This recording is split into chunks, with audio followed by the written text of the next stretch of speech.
So, I was just thinking here that I think every once in a while, I think back to this one blog. I thought at the time it was very shoddily written, mental shortcutting, very shoddy advice saying if you want to clean your house, you should get drunk and then just enjoy doing it. And at first glance, it's like, okay, that is very stupid. You're burning yourself. Sure, you might be more productive, you might not be. And even if you follow through, you're still burning yourself. And at what cost? Even if you, so-called, you're getting an unsustainable habit at most. But then, the more you realize it and think about it, I like this type of whimsical advice, even if I don't agree with it 100%. Because the last thing I want to see in 20 years, 10 years, is an uptight, way too uptight. And, I see things changing for the better and or worse. I don't know where exactly it's going to go. Especially with the rise of AI, they're probably going to try to program us somehow, some way. There will be resistance, but ultimately, hold on, let me make sure this is recording. Okay, and you hear that pulse of air every once in a while. I'm in Florida. It's the hottest part of the year, June 21st, so cut me some slack here. I'm not going to edit out every single little woo. So, most people, they can't even function at 82 degree inside the house. I'm not going to turn it down to 78 and waste a bunch of money when I'm used to 82 degree weather inside, 82 Fahrenheit inside with the fan on. It is what it is. I'll survive. I'm not sweating that much. Okay, so yeah, let's talk about society there. I'm not going to make this about societal future, but yeah, let's slow it down, backtrack. As I said in my quality, I'm probably going to post this to my secondary channel. My main channel is dman9fp, letter D, man9fp. There's just too many relatives and stuff. I don't know. I'm just not going to risk it. I have posted talks like that here on that channel, but over on that channel, what I consider my magnum opus so far, to each their own. It's really helped me when I'm in a pickle sometimes, my journey to enjoy the journey. I breached on it a little bit, that it really doesn't matter how long you live, ultimately. Society teaches you need to live until, if you die prematurely, it's the worst thing ever, right? What if you're not enjoying this ride of life? What if you tried everything, you're moving, you're grooving, you enjoy life until you hit 50, and for whatever reason, your life is already hell, and now it's hell on top of hell on top of hell, and you've already passed your peak. What's to stop you? I'm not saying to ultimately tragically end it. I'm saying that if we exhaust every single option, if we cannot kick alcoholism, if we're better off with it, I'm not trying to lean on substances as a crutch or anything. I'm just saying everything probably is deterministic. The more you think about it, do we control molecules? Do we control our past? Do we control our subconscious mind? And I'm sure there's research out there. If you try to control every single little variable, every single little feeling, unless it's providing results in a feel-good way, you probably have much less control than you feel. So if you're not in control of others, you're not even in control of yourself, everything was already written. My death has already happened. I know I have to give David Parrish credit. I owe him so much. I feel like he really put the nail in not in the coffin, but in the send-off of worrying about the fate of my life, the fate of my world, because ultimately it is. He speaks so much truth. Like, people, I'm telling you, if the majority of people thought like he does, such hyper rational. You have Eckhart Tolle. Okay, he talks some sense, but he's reaching in a lot of places, right? Everlasting now, the past is whatever. You have to respect your past. It was reality. You can't just forget it. To each their own. Whatever philosophy people want to subscribe to, if it feels good to them, right? No philosopher is absolutely flawless. Even Alan Watts and David Parrish. Yeah, I know a lot of these are rooted in Eastern philosophies. It might become more controversial in the future. I don't care. I know the sense it has. And I know this world is deterministic. Then my life, there could be random variables. It could just end one day. I don't care. I mean, I do. If there's something major I need to do. But I feel like I've already done every single absolute must do. There's some stuff I'd like to get around to. And I'm working toward it. Oh man, 2025 has been a wild year so far. If you understood, you definitely understand why I've been slacking on this channel, so-called. We're all just going at our own pace. We deserve all the slack in the world because we're all doing the best we can, ultimately. Now, I'm not here to say, oh, you can't change anything. You can. The thing is, the willpower is probably out of your control. If you can do something and you want to and you set your mind to it and all that, you can accomplish it. But you have to really have that ongoing motivation. And you have to be careful with some of these philosophies. And I know, again, this is not the channel to have feel-good, pseudo-intellectual, feel-good fixes. I'm here for the true, hard, cold, harsh reality. And I know we can function with atheism and nihilism. That's not the end. It's the mental, emotional, what word do I give? They can't handle these things. I know if I can handle it, anyone can. Right? You have to have purpose, but you have to know that purpose is subjective. And we can do whatever we want. And that doesn't make life cold and meaningless, and why even live if you're not enjoying it? Like, there's always something to enjoy, some kind of way to ease the pain. No matter how much depth you have, or might have. I've been fortunate. I don't know how many sanity benders I've had in the past. Times in my life I felt like I had nothing, where it just felt like in free fall, and I knew I just had to trust the universe.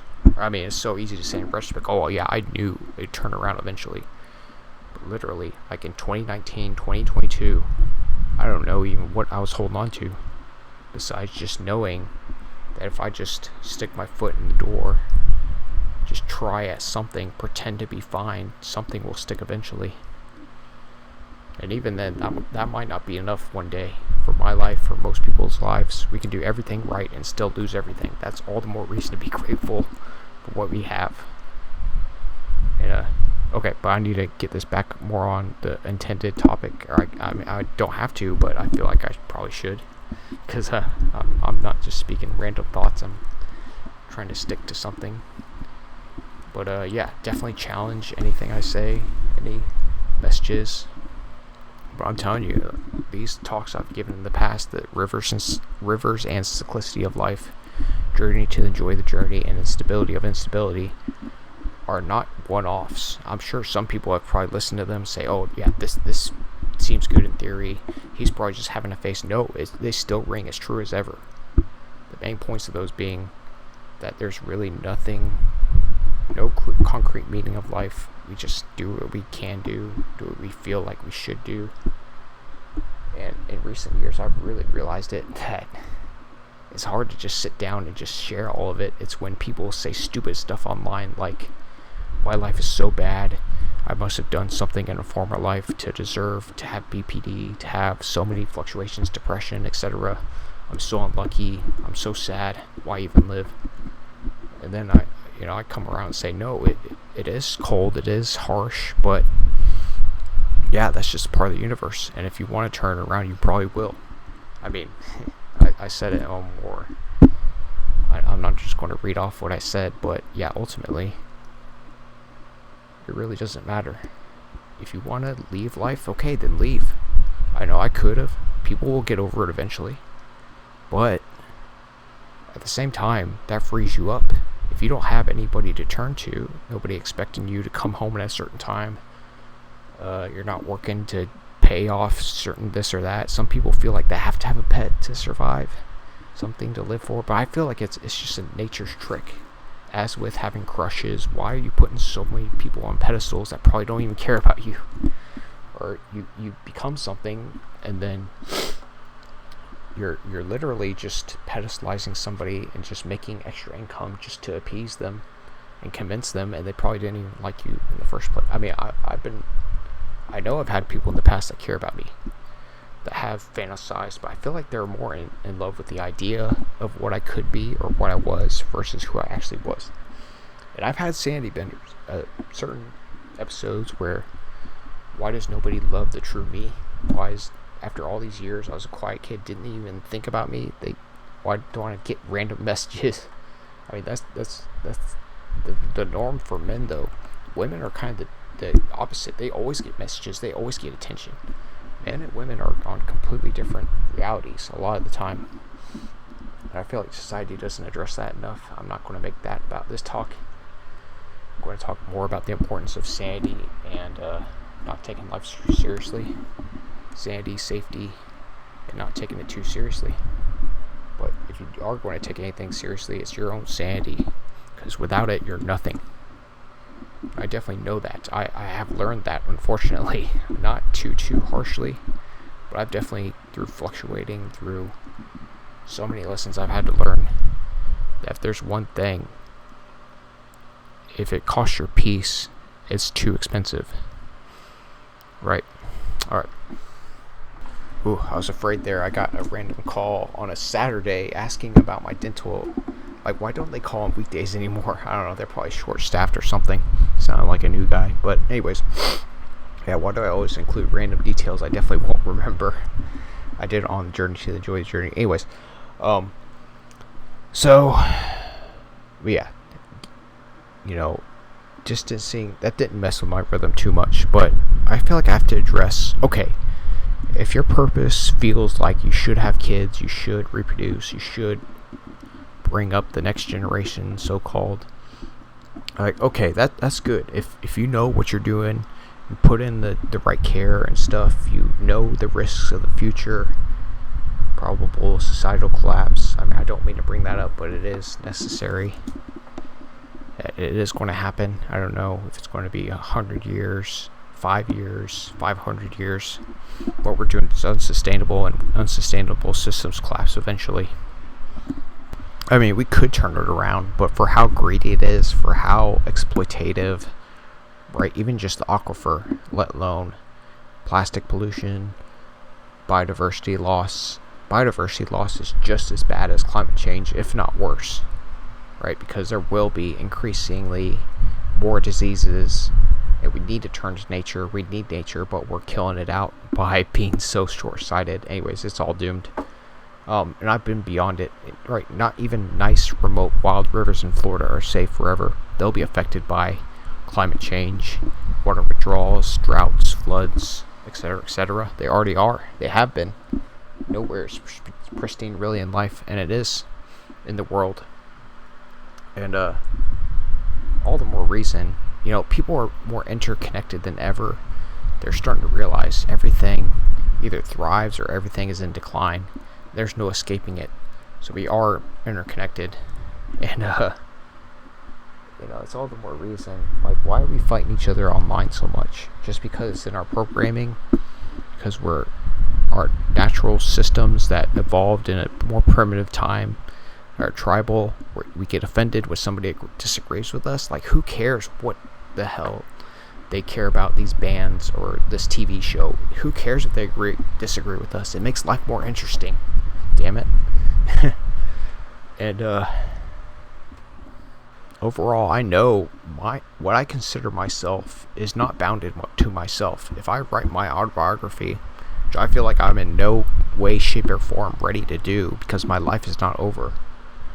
And I feel like if I wait until I'm age 50, I mean, I've been writing an ongoing one, but it's probably whatever. It's probably shoddily written, because a lot of these things I probably will forget. I don't even know why I included that detail. But ultimately, our reality is our own reality, and it includes for the vast majority of us, myself included, even if I try to pretend like I'm an individual unit, it involves a lot of people and a lot of environments that are shared with other people. Upbringing, literal spaces, trends. I know I could probably smoke a cigar, get drunk with somebody, and just share about how life is, will probably be. Even though it probably feels like if I just went up to a bar, like who the hell cares about what kind of faraway river I may or may not visit, or I have visited that probably most people haven't, right? Who cares? But that's the cruel fact of nature. These boundaries are put up, and we're told, no, you're nobody, you need to get rich, and once you get rich, once you have a family, then you'll be somebody. And it's just bullshit, you know? It's just whatever. I know I'm somebody. And when people say, no, you'll feel like it when you get that carrot on the stick eventually, as if I made 200 grand a year, I'd finally be happy. Yeah. Then the goalpost would shift. I'd get friends that make, but they make 100, or they make $1 million a year. Okay, that's true living. And then once you reach that point, oh no, if I made $5 million a year, oh no, if I made $100 million a year, right? It never ends. And people don't realize it because they're stuck in debt. They're stuck feeling sick. And they don't see that's all a joke and it's all subjective. And I know that would probably make people either laugh or go insane or they want to disagree with me. I know money is not everything. I know it probably could be more. I mean, can't we all be more careful with money? Just the fact of knowing that. Man. So many mixed feelings. But, you have to laugh at it. I feel like it's rational too. But it is also sad how much these people chase the carrot on stick or only care about the afterlife, not knowing that they give their life to slavery and to get given way too much money to the church, free tax money for being stupid, for being poor. Don't give until it hurts, give until it feels good. Like, they're just brainwashing you. But anyways, to each their own, whatever they want to believe. But ultimately, at the end of the day, I know what matters, and what matters is your own safety and your own sanity. Because if you don't have either of those, game theory, you will come across somebody else crazy. I'm not just talking with driving. That's the easy, low-hanging fruit. If you drive like an absolute insane, crazy-ass driver, you're going to run into another crazy-ass swerving through lanes, and you're going to have a very nasty wreck. So why even risk it? You got to be on. I mean, I'm pretty experienced for being a Florida driver. Yeah, why do people keep moving here like this is some kind of paradise? Can't they see they're paving over everything, right? It's sad AF. Or they will eventually. Whether it takes 500 years, 100 years. I mean, that will be everywhere in life. Everywhere, every corner of this earth is going to be increasingly cut up. Become either a cyberpunk, industrial, a strip mall, a mine, a dinky little nature preserve. There will be no random plots of land. Oh, what are we doing here?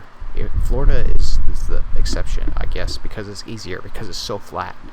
It attracts development. I'm telling you, if it ever became cheap to terraform these hills and mountains, I mean, it probably already is with strip mining and stuff, but that's not the reason to have sandy benders. Man, why do I feel so good when I have a little bit of booze in me? When I'm in a certain mood, because I have to admit, today I didn't hit on them, but I talked to somebody who I felt like was way out of my league. I put on a pedestal. I mean not to. I'm not doing it. I'm living for my grand plans next year. Even though I will live in the meantime. I have squandered so much of 2025, and I will live. Even if it's too hot out there, work's exhausting me, I will. Even just if intellectually, with these kind of talks, with social media, if I'm helping others, or even just helping in the community, picking up trash or something. Even I know it is pointless. Even if I spent every single day picking up trash on my local river, there will still always be trash. It's a damned river, but damn it, you have to be the change in life you want to be. I want to support myself if I am living to explore these places. You have to be your own best cheerleader if you have nobody else. that, sure, I do still have people in my group somehow, but I think about some family members who have lost their parents, who, it's sad. The Matthew principle is ultra real. I'm not sure if I talked about that in my last talk, that certain situations in life, if you have a bunch of shark teeth, you're probably going to get more. If you have a bunch of money, you're probably going to get more. If you don't have much of anything, you're probably more is going to be taken away from you, and that's just harsh reality.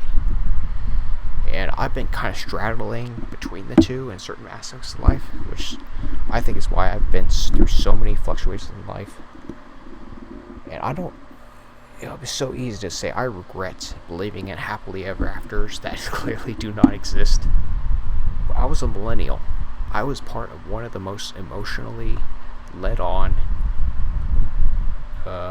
and betrayed generations ever. And I still survived. I probably will never own land. I'll probably work until I'm dead, and I'm okay with it. As long as I lived. As long as I feel like I'm contributing something, my own life or otherwise, and I absolutely don't hate waking up every single day. There's stuff we can do to mitigate that, to improve where we're heading. We might hate our job right now, but if we work hard enough, if we apply, if we move, if we this or that, unless you live in a country that doesn't allow you any kind of freedom, you have more options than you realize. Okay, I got sidetracked there a little bit. But yeah, about safety and sanity and game theory, there's one thing I have to say that kind of messes up the rhythm, but it is worth mentioning, that the importance of not talking about other people. And in a way, I hate that this happened to me, how much this led me to so many sanity benders, to eventually realize that I'm not free. I'm controlled by my own emotions. There had to be such a wide gap between my rational mind and my natural emotions when I was so fed up with so many people, these freeloaders, with people who thought they could just be my coworker, who I depended on, and no, they don't give a shit about their job. And if there's work to be done, okay, that guy can do it. Because, alright, I don't mean to bleed onto this too much, but I did discover in my first county job that I eventually quit on the spot. I lost my mind, right? People think losing their mind means super angry. It's actually when something that feels super rational is actually absolutely insane that feels rational. And it was probably for the best that to save my sanity, I did quit on the spot, because I couldn't depend on anybody who was attracted to this job, working a two-man job. They couldn't take anything I said, any kind of constructive criticism. I didn't know how to handle that. If I weighed my sanity based on how much peace of mind I had for dependent on somebody, and time after time, twice, it just never ended. These short-minded people in the working class, they thought they could just get by with just giving enough effort, or not even effort, just showing up every day. And then you can't talk to me like that. You need to be an adult. You need to bend to my whim. Well, you're not pulling up your slack. And eventually, I'd had experiences before of going nuts with anger. And then it just hit me one day. I had this experience with slamming a book, and I felt like I didn't even do it. People can call it demonic possession. I know it's just subconscious forces in the mind that we're not really in control of much of anything. It just, the subconscious mind makes it feel like we really decide. And it's a scary thing to realize that. But if you want ultimate sanity, there's no such thing as ultimate safety. All you can do is try to mitigate, try to slow down your own mind, other people's minds, or just escape. And I didn't realize that fighting irrational forces, trying to make a square peg fit into a round hole, trying to make people see my side of the coin by yelling at them, by trying to fight it. You can't fight drama. Drama only becomes stronger and more menacing the more you try to fight it. And I definitely learned that. Yeah, man, it's just surprising me how well this talk is going. this is definitely on par with my best 3 philosophy talks. I don't mean to pat my back too much, you be the judge, but I have lived. And I hope some of these are universally, easily applicable. Maybe they are, maybe they're not. Maybe you have to live these things to really realize them. I don't know. But that's the thing in life. Because again, if you start talking about somebody, say, oh yeah, they really annoy me. They're on their phone while they're driving, while I'm trying to give them directions. You need to speak up. And they're having a conversation, and they're expecting you to give them directions. They're saying the problem is me. Right? I've had coworkers. It's the Matthew principle that they try not to be on the phone at all. Once they learn that at least back in the day, I would get easily irritable, they would try to only do phone calls during break. But then, at certain coworkers that, I'm just going to be who I need to be, and if you have a problem, then it's your problem, right? It's a joke, really. I don't even know why I took these people seriously. They weren't worth my peace of mind. And especially, I wouldn't be in this working class job I am right now if I wasn't part of a union. Because I've been there. When I had this job, when I wasn't paying the union, we're kind of like semi-union county job, where you are part of a union. They do fight for your raises, but if you don't pay the union directly, then if you have an issue with management, then you're screwed. But because I give a little bit of paycheck every single week, or every other week, it is worth it to have that extra peace of mind, because I have been there where my manager was, again, it wasn't as bad as having a coworker you hate or just strongly dislike every single most of your waking hours. You know, my sleep has been anyways, I don't know if it's because I'm an intellectual or I need to work more or something, but man, I got sidetracked there. I can explain in the comments or something if I need to. I should be wrapping this up. But yeah, ultimately, because if you don't have safety, game theory, rolling the dice will eventually take you out. It's like driving blindfolded or semi-blindfolded, right? Why are you gambling? There's no such thing as guaranteed luck. What I'm saying, if I stay on this horse in life, you can't expect me not to be selfish. I'm not living entirely for other people. I'm not living entirely for myself. It should be a balance. Damn it. Right? I'm not going to give my paycheck entirely to somebody else, but if I'm not living to live, to help others eventually through my lessons, through my experiences, if not picking up trash, I mean, that's just something in me. I'm not saying I'm better than anybody else. Right? We're all just doing the best we can, as I said earlier. Yeah, I'm definitely wrapping this up. Hold on. But yeah, again, it is sad. I guess it's a perfect opportunity to breach on this talk, because it is so messy, because I have already talked about coworkers and a little bit about how management can be unreasonable. Do as I say, don't question it. That's what in my current job, what one of the former supervisors, I could tell he was super stressed out, high strung. Plus, it seemed like his personal life was already on the rocks. And in his mind, when he told me to do certain things and don't question it, it seemed in his mind to make perfect sense. But in my mind, I knew I don't want to open a can of worms, but I guess, damn it, I probably should. Let me reminisce, and I probably will breach on this even more than my coworker who I'd work with 40 hours a week, who I overall hated, who I didn't feel comfortable opening up to eventually. So I don't know, you see somebody for 40 hours, you are naturally going to share details in your life, and we just had so much conflict, and eventually, and like, if you get to know me, you know, I felt my crazy side, my angry side got across a little bit on this talk, but overall, I'm pretty chill. You don't really have issues with me unless you did something to deserve it, I feel like. And back in the day, I wore that as a badge of pride. Now I don't even care. If you have an issue on the clock, okay, that's your own issue. You're going to burn out your own self. I'm not going to get mad over something that's not worth my sanity, damn it. So I've fought way too hard to re-earn energy and sanity. And even with therapists, they're not worth my peace of mind gambling over. I don't know how they're going to react with my deepest, even deeper than some of this stuff I've already talked about. Insecurities and targets and dark past and shit. Yeah, like, I don't trust you with that. It's scary how much GPT in the present can really help. You give it so many variables. You say, oh, this shouldn't be able to tell me how to handle this weekend, but actually it does in a lot of cases. I'm not saying it's perfect. Okay, on the difficult supervisor. I don't even know if I should share it. Hold on, let me reminisce a little bit, and then maybe I'll share it.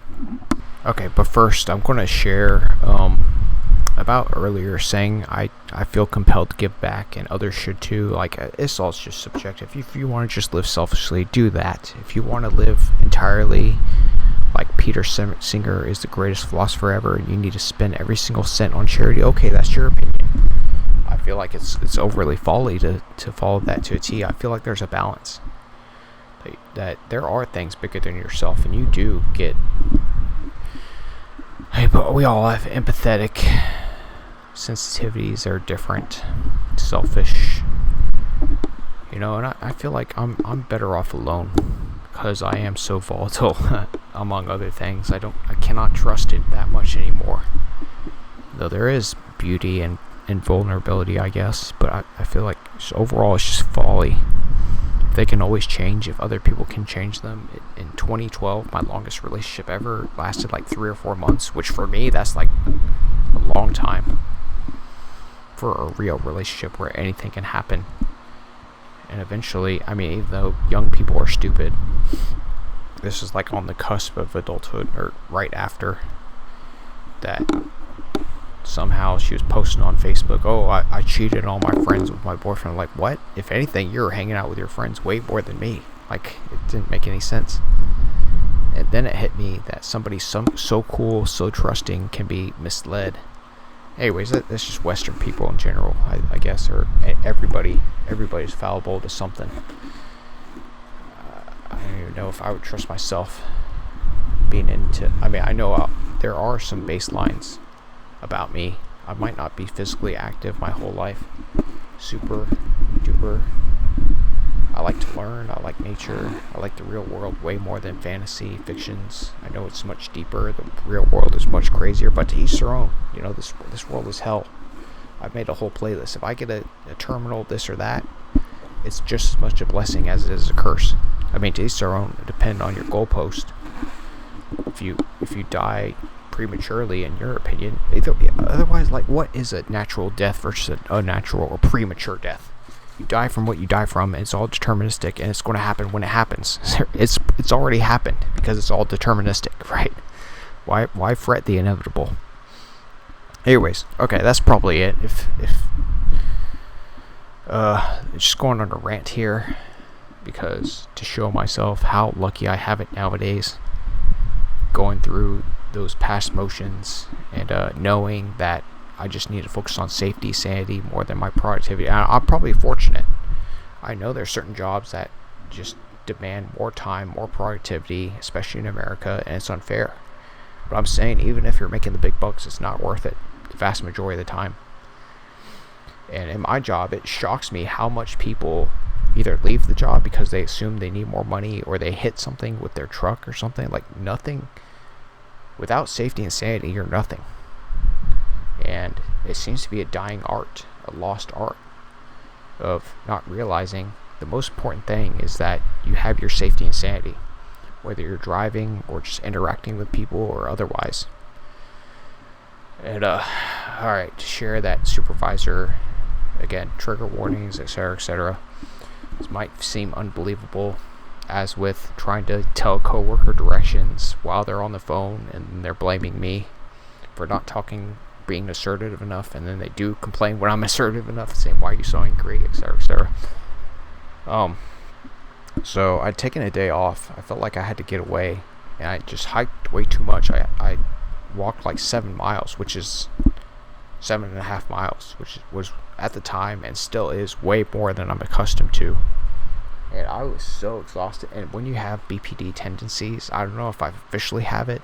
I'm on the spectrum somewhere, right? When I'm in relationships, I'm not the worst, I'm not the best with, because I have, at least in the past, met most or all of the criteria, but I'm still surviving because I have so much resilience and survival know-how, I guess. So, and then it was a Friday. I was dead tired, which when you have bipolar and or BPD tendencies, you tend to, when you're super tired, sleep deprived, or exhausted, you're much more emotionally volatile. And he was calling me saying, you're filling out something wrong, like why don't you do it this way? And I felt like I had a safety platform, and I said, no, it doesn't matter, why can't I just fill it out this way? It's the same thing, blah blah blah. And I felt like I only unleashed about 20% of my, between 8 to 20%. I can easily yell at the top of my lungs. I have been able to since like 2018, 2019, when I first definitely got BPD. And thinking about my older brother and especially my dad yelling at me sometimes, which probably I can easily yell at other people when it feels like it's okay, but other people feel like it's assault or something. I'm telling you, I've only yelled at the top of my lungs, but unfortunately my mom once, but there was some kind of lead up, and I know she's definitely been yelled at by my dad, which I'm not proud about. I hate that, I have to admit it. And my cousin once, that was not long after I quit the county job. I was out of control. I had to realize some stuff about life. Again, I'm not saying I'm fallible. I am imperfect. I am fallible.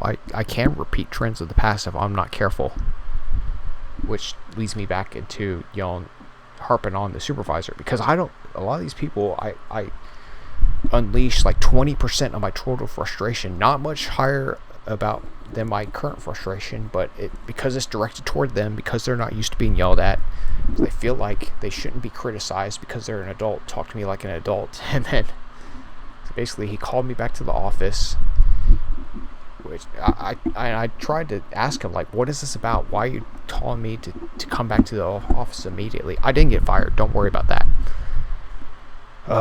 But because you're protected, you're with the county, they have to give you warnings and then put you on probation, etc. But it was, as I feared, but he wouldn't tell me why he was calling me back to the office, that, oh, is there a problem? Oh, why are you treating your supervisor like this? But it was only me, like, it was rational in my mind, it was not rational in his mind. When you get emotional, the rational part of your mind tends to turn off. And maybe for me it was more turned off than I realized.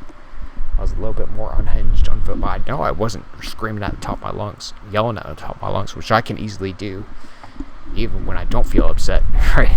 But, all the more reason, if that happens in the future, I'll definitely, if you don't tell me what this means is about, I'm calling the union and get them involved. And you're in the right when the office says, oh, you should never get the union involved. That would just slow things down. Yeah, that's the point. Right. God damn it. Fuck. When I say, gee, damn it, it's just a phrase. Alright. So, that's been quite a journey. Life's been quite a journey. It's not over somehow. These 32 going on 33 years, man. There's been some hot spots, some spanity benders. But again, because I've got to that point of yelling at the top of my lungs, even just in public, and I see online some people saying on the internet, I saw somebody have a public health crisis, they're yelling, it was really sad, like they could have easily been me.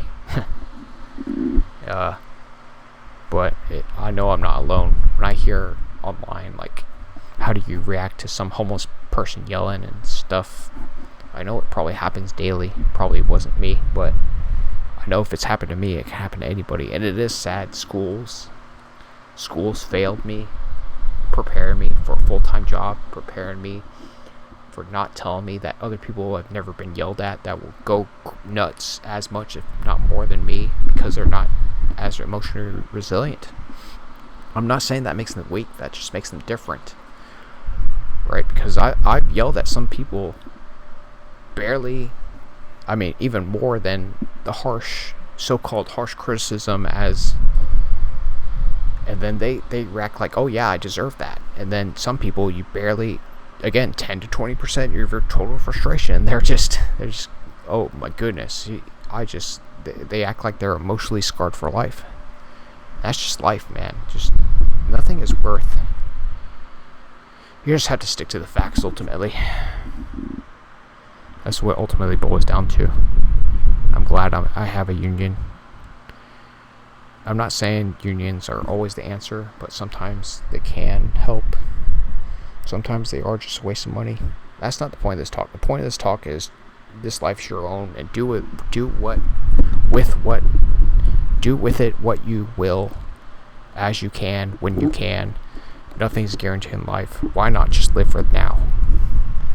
Right? If the past is gone, the future may never come. Live for now, if nothing else. But do it with purpose, sanity, safety. Because again, nothing is guaranteed. And all we can do is try to find fulfillment, peace, joy, but also know that everything is equally a curse, just as everything we do have is equally a blessing. It's hard to admit. I feel like I can make a whole talk about that. I also said it in Journey to Enjoy the Journey. Probably even better than this talk, because it is more liberating, even though I feel like this is probably number 2 or 3 among the best general releasable talks I've ever given. Even though I did get personal there a little bit in my past, even though I know some people have probably got even nastier stories with actual relationships being betrayed. I'm not saying my story is worse than anybody else. I'm just saying how I got to that point. Some of the things. In the first time I ever got to that screaming point, yelling, I'm not going to share, but it was more just somebody critiquing me that I felt like they had no right. All the more reason you got to be easy on yourself and just laugh things off, and just, there's a misunderstanding. Why get angry about it, But don't be a doormat either. I feel like there's probably 2 or 3 things I could have expanded on that I probably forgot in the middle of this talk. Alright, 45 minutes. I'm not going to drag this on. I've said enough. Again, any questions, comments, concerns? But I'm definitely much more level-headed than I used to be. This talk kind of morphed into something else, but it's all a circle, man, to everything. Because again, the more shit you've been through in life, the stronger you get. But if you had too much, everything was given to you, smooth sailing, you're not going to be able to handle the real world very much. Which actually, that the one coworker who I felt like was the most unreasonable was actually in that upper class, has a public figure. It's not like a super publicly well-known father, parent. I could probably tell, yeah, they're definitely spoiled, and oh well, it is what it is. You learn from this. But I do worry about future generations going to be more entitled with GPT, with given iPads in an early age, etc., but it's all going to collapse. But you know what? It's all deterministic. Just when somebody gets angry at you, when somebody is unleashing at you, just let them. Because as the wise YouTube philosopher David Parrish said, I could probably link this if anybody needs it, that if somebody is harping on you or being unreasonable, then that's all the more reason to have compassion toward them. Whether they're doing evil or injusticing you, they deserve compassion, not because they inherently deserve it, but because it's all just deterministic. And just, if they don't know they're doing wrong, then okay. And if they know they're doing wrong and they're still doing it, that's probably more reason to give them even more distance and compassion at the end of the day. Because hate and violence breeds more hate and violence, ultimately, no matter what you stand for. Yeah, what's saved can be saved. Somebody will save it. And what's doomed is probably doomed no matter what we we want to do. As much as I hate to say it, I wish I could just fight and rally at certain... Again, I'm a river lover. Even if we can save more land and stuff, there's climate change, there's droughts, there's floods, there's plastics, forever chemicals already everywhere. So it is out of my hands, out of so many of our hands, but rivers can still teach us much about life, no matter how, because no river is completely controllable. It is a great metaphor, not just a personal preference. And that's probably a good place to bookmark it. I've said everything I had to say, but it's not over. I know I'll give it another talk like this eventually. Alright, 45 minutes is good. Alright, cool beans. I'll be back eventually. That was a good talk, I feel like. And just keep smiling, keep laughing no matter what, because it's all doomed at the end of the day. Everything has already happened. It is pretty much deterministic. Free will is a myth. Everything we do does have curses and blessings behind them. If you're given $1 million, it's just as much a curse as losing a limb. As the Synthesizing Happiness TED Talk, one of the best TED Talks get a bad rep, but that one, Synthesizing Happiness, go watch it right now. I'm telling you, if you believe that winning $1 million will make you happy and losing a limb will make your life hell, you don't know. It's probably just shifting the baseline, and it's really your expectations about reality that shape your reality more than reality itself.